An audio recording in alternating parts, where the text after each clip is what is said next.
जो आपको कक्षा 11-12 से लेके एमएससी लेवल तक आवश्यक है और केमिस्ट्री का एक बेसिक कॉन्सेप्ट है, माने एक ऐसा कॉन्सेप्ट जो आपके लाने हमेशा काम है।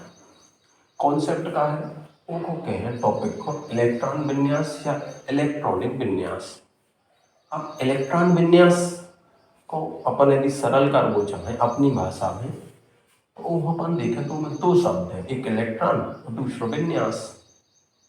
तो पहला शब्द परमाणु के एक सूक्ष्मतम कण से संबंधित है, वो सूक्ष्म कण है इलेक्ट्रॉन।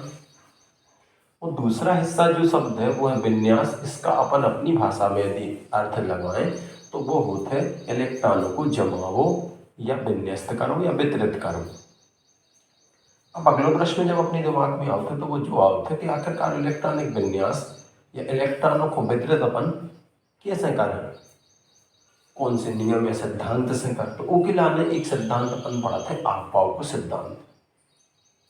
अब आफ-बाव सिद्धांत किस अकेले बनवे से अपन पे इलेक्ट्रॉनिक विन्यास नहीं बन।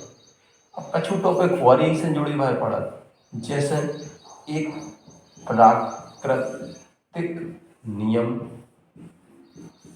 प्राकृतिक नियम भी ए में पढ़ो जा। फिर ए में इन दो के आधार में भी अपन पूर्ण रूप से ये लिखने में सक्षम नहीं रहे। सो अब एक और आउट है ई में, वो में अपन पढ़ा थे कक्षक।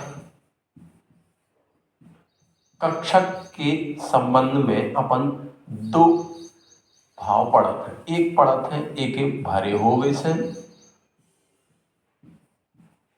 और भरे हुए के भी दो भाव पढ़ा थे, एक पूरो भरो माने पूर्ण पूरे और दूसरों कहा होते अर्ध पूरे। प्रश्न के अब अपन कौन कौन से कक्षक पढ़ा थे तो बे में आवश्यक रहे थे 4 एस पी डी एफ। अब अगला प्रश्न जो आउट है कि आखिरकार इलेक्ट्रॉन इनमें भरे कितने, तो ई में 2, ई में 6, ई में 10 और ई में 14। अब अपन टॉपिक को समझे कि आज अपन का पढ़ रहा है इलेक्ट्रॉनिक विन्यास। अब इलेक्ट्रॉनिक विन्यास माने इलेक्ट्रॉनों को वितरित करना। अब इलेक्ट्रॉनिक विन्यास सीखने के लिए अपन हो काका सीखने पर सबसे पहले एक आफ-बाव का सिद्धांत सीखना पड़ेगा, फिर उसके बाद एक प्राकृतिक नियम है वो सीखने पर है, फिर उसके बाद आउट है कक्षकों को एक टॉपिक, कक्षक पूरे भरे के आधे भरे, फिर अगलो आउट है आखिरकार कितने कक्षक बने में उपयोग हुए एस पी डी एफ। अब अगलो आउट है कि इनमें इलेक्ट्रॉन कितने हैं 2, 6, 10, 14। ये आपको याद करने पर आप याद कर लीजिए। अब 2 जो है तो 2 से कम 1 से 2 हो सका थे, एक में 1 से 6 हो सका थे, 1 से 10 हो सका था और 1 से 14 हो सका। मिनिमम 1 और मैक्सिमम 14। इतना टॉपिक अपने लाने जरूर आगे बढ़े। सबसे पहले अपन एक हिस्सा आफ-बाव का ऊर्जा क्रम बनाएंगे।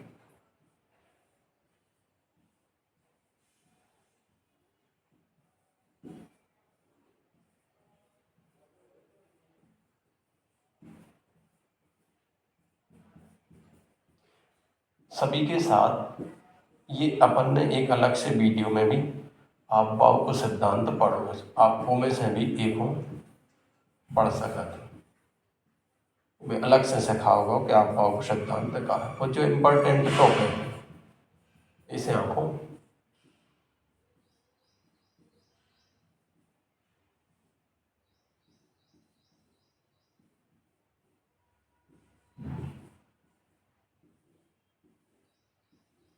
ठीक। तो इलेक्ट्रॉनिक विन्यास के लाने आफ-बाव को आवश्यक है का ऊर्जा क्रम, आफ-बाव के ऊर्जा क्रम को इस तरीके से डिजाइन करें। देख लाने वीडियो है आप देख सका तो उसे आप आफ-बाव सिद्धांत। अब इसके बाद अपन इनमें से अलग से एक कक्षक को भाव लिख ले, इतना ही लिख लेते एस 2, पी 6, डी 10 और एफ 14। ये दो चीजें आपको सबसे पहले आवश्यक है। अब अपन एक कोनो तत्व लेवे जैसे कि सोडियम। सोडियम का परमाणु क्रमांक है 11। अब अपन को सोडियम का इलेक्ट्रॉनिक विन्यास लिखना, तो इस ऊर्जा क्रम से इस अनुसार इलेक्ट्रॉनों को वितरित करते हुए अपन 11 इलेक्ट्रॉन भरे। तो सबसे पहला इलेक्ट्रॉन जो है कहाँ, पहली एस में। पहले एस में कितने जो हैं, 2। फिर अगला इलेक्ट्रॉन कहाँ जो है, दूसरे एस में कितने जो हैं, 2 जी। फिर अगला इलेक्ट्रॉन कहाँ जो है, दूसरे पी में 6 आ गए। फिर एक आगे चलो तो कहाँ जो, तीसरे एस में 2। अपन ने भर। अब जो संख्या लिखी रहे थे वो खो इन संख्याओं के योग से मिलाओ जा, जो कक्ष संख्या का आउट है, जो कक्षक का आउट है, जो इलेक्ट्रॉन का आउट है।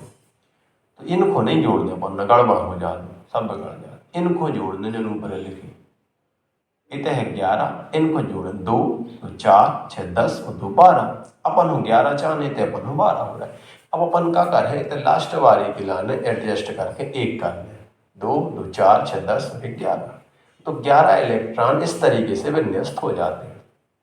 अब एक टॉपिक और है, इनमें तो कामा लगाओ जा, ऐसे लगा दे सब, ऐसे नहीं लगाओ जी लगाओ ने कहा जहाँ कक्षाओं को अंतर रहे, पहली कक्षा है, दूसरी है, दूसरी यार या तीसरी इतने लग, ठीक, ये तरीके से काम है। तो अपन ने सोडियम 11 को लिख रहा। अब अपन एक और देखे तना आगे बड़ी संख्या, कैल्शियम 20। अब अपन हो इनमें 20 इलेक्ट्रॉन वितरित करने, ये के हिसाब से वितरित कर रहे हो अपन। सबसे पहले कहाँ जे है, पहले एस में। एस में कितने चले जे हैं, 2 इलेक्ट्रॉन। फिर अगलो कहाँ जे है, दूसरे एस में कितने चले जे, 2। तो ऐसे ही रास्ता चले आए सो कहाँ चले गए, दूसरे पी में 6। फिर चले आए सो तीसरे एस में 2। फिर आगे आए सो तीसरे पी में 6। फिर आगे चले आए सो 4s2। अब अपन संख्याओं को योग करके देखें, 2 2 4 6 10 2 12 6 18 2 20। अपन कितने चाहते थे, 20। इनको नहीं जोड़ देने अच्छे बार, ऊपर बारी जोड़। अब करेगा कॉमा, सो इतने लगा दे, इतने लगा दे, इतने लगा दे, जो होगा कैल्शियम 20। इसकी आखिरी कक्षा 4s और 2 इलेक्ट्रॉन जाते हैं, आखिरी कक्षा तीसरी एस की है और इनमें 1 इलेक्ट्रॉन। अब 1 इलेक्ट्रॉन 2 इलेक्ट्रॉन जा, इसे अपन जो पता चल जाता है कि एक ही ऑक्सीकरण संख्या जो +1 होता है वह 1 की वजह से होता है, एक ही होता है +2 व ये 2 की वजह से। आगे अपन ऑक्सीकरण संख्या के बारे में पढ़ें, ओमे को सिखा देंगे। अब अपन लिखिए कौन के बारे में, अब अपन लिखिए एक क्लोरीन, क्लोरीन है अपन लिखिए कॉपर। कॉपर होते 29 और Cr होते 24। 29 और 24 माने 20 से 9 ज्यादा ही में करना, 4 ही में करना जी। इंपॉर्टेंट है कॉपर और क्रोमियम, कक्षा 11 के लाने भी और 12वां के लाने भी। तो इनको अपन लिखते तक 20 तक तो जो कितने चले जाएगी, जैसे अपन ही में गए first S2, second S2, second P6, third S2, third P6, 4s2। अब 4s के बाद अपन आगे आओ सीधे आ जाए कहाँ, 3d में। तो 3d 10 कर दे 10, जो होगा 20 आते। जब अपन 3d में गए तो 30 हो गए।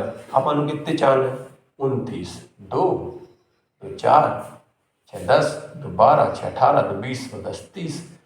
30 ने करके अपन एक घटा दें, 29 हो गए। क्लियर। अभी तक काम कर दिया से। अब अपन एक नया टॉपिक समझे जो अपन ने पहले चर्चा करी थी कि प्राकृतिक नियम से कैसे जमा लेना। आप पाओ की ऊर्जा क्रम से तो अपन ने जमा दे। अब अपन क्या कर रहे हैं कि गिनती को जो नियम है 1 2 3 4, वो नियम में जो गड़बड़ हो जा, 1 2 2 3 3 4 3, तो 3 जब ये रहा है वो 4 के पहले आओ जाइए और 4 3 के बाद आओ जाइए। तो अपन इतने कर दिए थे 3d खोते हैं अगार और 4s कर देते थे पछाड़।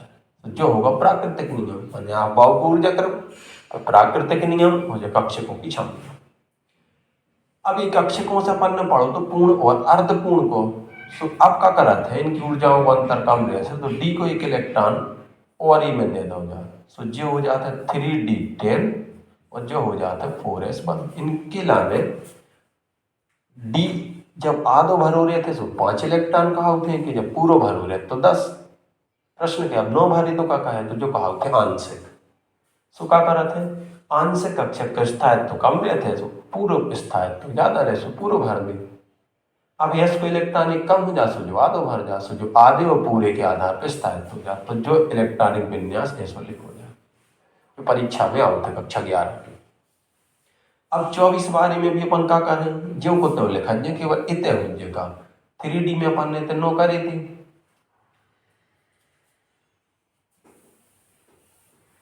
अब ई में अपन देखिए 24 बारे में,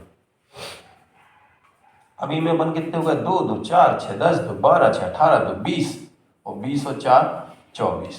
क्लियर 24 हो गए। अब अपन का कर रहे हो प्राकृतिक में गए आगे कर दे सो 3D4 और 4s2 काम होगा उठे। अब जो कैसे बराबर 4 है माने आंशिक 5 हो जाए तो आधो भर जाए तो आधो ज्यादा स्थायी हो सीधे का कर दे तो अपन 3D5 4s बन जो इलेक्ट्रॉनिक विन्यास है कोई कैसे हो गया। तो आज अपन ने जैसा समझी कि इलेक्ट्रॉनिक विन्यास कहाँ होता है, इलेक्ट्रॉनिक विन्यास लिखो कैसे जाता है कौन कौन चीजों की आवश्यकता। इलेक्ट्रॉनिक विन्यास में आप बाहु सिद्धांत बनो चाहिए आपके, आप बाहु सिद्धांत के बाद कक्षकों की क्षमता पता हो चाहिए कि 2 6 10 14 SPDF कक्षकों के आधे और पूरे और आंशिक भरे हुए कितनी नहीं भाव आपको पता हो चाहिए और फिर आपको प्राकृतिक नियम से गिनती जमा हो आ चाहिए। इतनी चीजें आप यदि जोड़ कर धर ले हो तो आप एक अच्छे से कोनो भी तत्व को जो परमाणु क्रमांक है वो आप इलेक्ट्रॉनिक विन्यास लिख सकते। मतलब इनमें कई चीजों का उपयोग होते हैं और जब ये सब आप बन जाए तो फिर आप इलेक्ट्रॉनिक विन्यास लिख सकते। नमस्कार।